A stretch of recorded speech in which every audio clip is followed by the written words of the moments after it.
Indonesia kembali menjadi sorotan imbas jumlah zona megatrust di tanah air mengalami peningkatan. Dari sebelumnya tercatat 13 zona pada 2017, peta terbaru tahun 2024 menunjukkan adanya 14 zona aktif yang berpotensi memicu gempa besar. Data ini tercantum dalam peta sumber dan bahaya gempa Indonesia terbaru.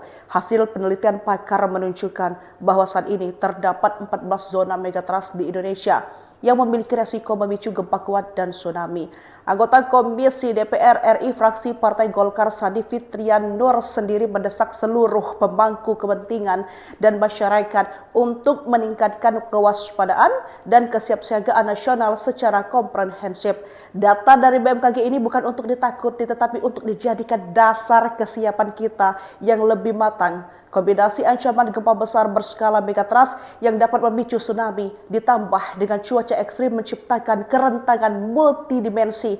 Ini saatnya kita bertindak kolektif dari tingkat pemerintah pusat hingga keluarga di rumah, kata Sandi dalam pernyataan tertulisnya Jumat 16 Desember 2025.